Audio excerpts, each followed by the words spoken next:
इस छोटी सी वीडियो में बात किया जाएगा एसएससी सीजीएल 23 के ऊपर जो कोर्ट केस हुआ है उसके बारे में एंड उसका ज्वाइनिंग के ऊपर क्या इफेक्ट हो सकता है उसके बारे में एंड सीजीएल 24 पे इसका क्या इफेक्ट हमको देखने को मिलेगा। फर्स्ट ऑफ ऑल मैंने इससे पहले भी बस एक वीडियो और इस बारे में बनाया था कि सीजीएल 23 के ऊपर जो कोर्ट केस है उसका क्या स्टेटस है। उसमें भी मैंने ये चीज़ बोली थी अब ऑब्वियसली एंड ये भी मैंने बताया था कि उसमें कितने परसेंट चांसेस हैं कुछ चीज़ों के होने या ना होने के।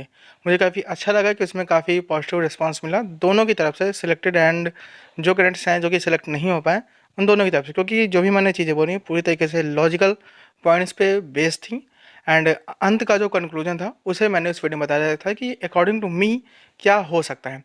अब यहाँ पे जो भी चीज़ें हैं मैं पूरी तरीके से अनबाइस्ड होकर आपके सामने रखूँगा। मेरा ये कोई भी इंटेंशन नहीं है कि मैं अननेसेसरी झूठ या कोई चीज़ जो होने की पॉसिबिलिटी ज़ीरो है उसके बारे में मैं कुछ बोलूँ। फर्स्ट ऑफ ऑल ये केस फाइल हुआ था जिसमें आप देख सकते हैं दिल्ली हाई कोर्ट में एक केस फाइल हुआ था एंड एक काफ़ी मैं कहूँगा कि काफ़ी अच्छी बात है जिसने भी केस फाइल किया है उनके वकील की तरफ से। नॉर्मली ऐसे केसेस में जो हाई कोर्ट है वो बोलता है कि आप पहले कैट जाइएगा, लेकिन एटलीस्ट दिल्ली हाई कोर्ट ने इस केस को एक्सेप्ट किया एंड देन इसके बारे में हियरिंग शुरू की, तो ये काफ़ी अच्छी बात है। अब यहाँ पे केस को आप देख सकते हैं, ऑर्डर जो है आ चुका है 21 दिसंबर का ये ऑर्डर है, जिसमें फिर उसके बाद जो है ये सारी चीज़ें जो कि आपको मेन पॉइंट वो मैं आपके सामने रखना चाहूँगा, वो है पॉइंट नंबर 6। जिस पॉइंट नंबर 6 में ये कहा गया है कि जो भी कैंडिडेट्स हैं जो कि सिलेक्ट हुए हैं हम उनके साथ जो है इनजस्टिस नहीं कर सकते हैं।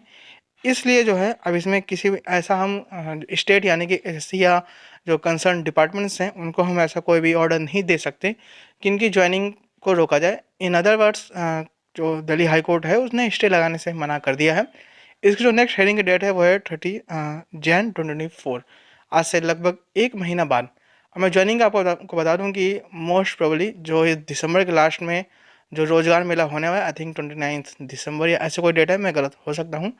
उस दिन जो रोज़गार मेला होगा उसमें जीएसटी डिपार्टमेंट के सभी कैडेट्स को ज्वाइनिंग लेटर बांट दिया जाएगा। फिजिकल, मेडिकल, डीवी सब कुछ हो चुका है। ये 2018 में भी पहले आपका जो मेडिकल है वो आपके कंसर्न डिस्ट्रिक्ट में होता, होम डिस्ट्रिक्ट में होता था। फिर उसके बाद के सिनेरियो चेंज हो गए। फिजिकल फिर भी आपको जो डिपार्टमेंट जो जोन मिलता था वहीं पे होता था, लेकिन उसके बाद जो है जो मेडिकल और आपका फिजिकल है वो जो जोन आपको मिला वहीं पे होता है। लेकिन ये पहली बार है प्रोसेस को फास्ट करने के लिए 1 मंथ के अंदर जीएसटी की तरफ से पूरा प्रोसेस कंप्लीट हो चुका है, जो कि काफ़ी अच्छी बात है। सील 22 में तो काफ़ी टाइम लगा था, आई थिंक सितंबर में उनका जो फिजिकल है ये सब कुछ शुरू हुआ था, फिजिकल एंड मेडिकल।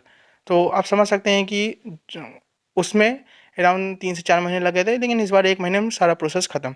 तो ये तो हो गया आपका जीएसटी का। एएसओ का भी जो ज्वाइनिंग जो डीवी का लेटर आ चुका है, कैग का भी आ चुका है, और जो सीबीडीटी है उसकी तरफ से भी जो 26 लास्ट डेट है, 26 दिसंबर को वो एक लास्ट डेट है कि 26 दिसंबर तक आपको अपने प्रेफरेंस फॉर्म भेजने हैं, तो उसका भी प्रोसेस जल्दी फिनिश हो जाएगा। इन अदर वर्ड्स मैं ये बोलना चाहता हूँ कि ये 31 जैन इस तक जो है मैक्सिमम डिपार्टमेंट्स अपनी ज्वाइनिंग करा चुके होंगे। समटाइम कुछ हो सकता है जो कि थोड़ा सा लेट हो जाए, बट उसके अलावा मैक्सिमम ज्वाइनिंग हो चुकी होंगी। अब ये बोलने का मेरा सिंपल सा ये मतलब, मैं किसी को डिमोटिवेट नहीं करना चाहता हूँ, बट द फैक्ट इज़ कि ये चीज़ मैंने पिछली वीडियो में भी चीज़ बोली थी। देन मैं इस चीज़ को फिर से रिपीट करता हूँ कि जब कोई कैंडिडेट सेलेक्ट हो जाता है तो ये अब आपकी जिम्मेदारी नहीं बनती, ये फिर डिपार्टमेंट की जिम्मेदारी या मैं बोलूँ कि कमीशन की जिम्मेदारी बनती है। कमीशन बहुत स्ट्रांग होता है, जितना पैसा वो एग्ज़ाम को ठीक तरीके से कराने पे नहीं करते उससे कहीं ज़्यादा पैसा वो वकीलों पे के ऊपर करते हैं। तो ये ऑलमोस्ट इम्पॉसिबल होता है कि एक बार फाइनल रिजल्ट आने के बाद, अब ये चीटिंग का केस की बात नहीं करूँगा कि चीटिंग का केस एक एक्सट्रीम केस होता है, और चीटिंग में भी प्रूफ कर पाना कि भाई इतने लेवल पे चीटिंग हुई है कि उसको कैंसिल किया जाए जो फाइनली सिलेक्ट हुए हैं, तो ये काफ़ी बड़ी बात होती है। एंड अब मेरे अकॉर्डिंग ऐसा मुझे नहीं लगता कि भाई अब इसमें ज़्यादा कुछ इतना बड़ा हो पाएगा, या तो फिर प्रूफ उस तरीके से नहीं होगा, whatever the reason, but I don't think कि इसमें अब ज़्यादा कुछ हो पाएगा।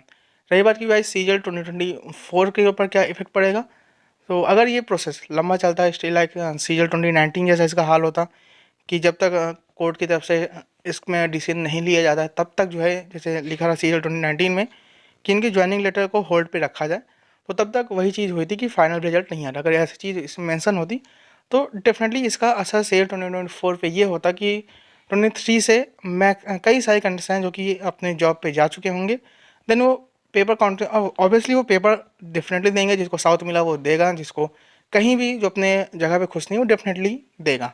बट स्टिल वो अभी इससे अगर नॉर्मली केस में तो वो और ज़्यादा अच्छी तरीके से दे देता, रेदर देन अब के केस की तुलना में वो डेफिनेटली मतलब फिर तो वो देता ही देता। तो एटलीस्ट ये है कि कुछ लोग जो कि अपनी जगह पे सेटिस्फाई हो चुके हैं, तो अब उनके देने के चांसेस कम है कि अब वो देने जाएँ। अगर ये केस लंबा चलता तो डेफिनेटली वो लोग जाते देने, एंड ये प्रोसेस चलता ही रहता। लेकिन अब आई डोंट थिंक कि अब इस केस में कुछ भी होने वाला है, अनटिल अनलेस कुछ अगर बड़ा ना हो जाए। हम कोर्ट केस में कुछ नहीं बोल सकते, बट मेरे अकॉर्डिंग अब इसमें और कुछ हो सकता नहीं है। एंड डेट्स जो डेट्स हैं वो अपना मिलती रहेंगी, क्योंकि या तो फिर वकील की तरफ से कुछ बहुत ही एक्स्ट्रा ऑर्डिनरी फैक्ट रखा जाए तो बात दूसरी है। बाकी आप क्या सोचते हैं वो बता सकते हैं। एंड ये सेम बात मैंने पिछली वीडियो में भी बोली थी। एंड अगर कुछ ऐसा कुछ होता है जिसके अंदर मेरा स्टैंड के बारे में चेंज होता है, तो वो मैं आपको वीडियोज़ के थ्रू अपडेट कर दूँगा। Have nice time.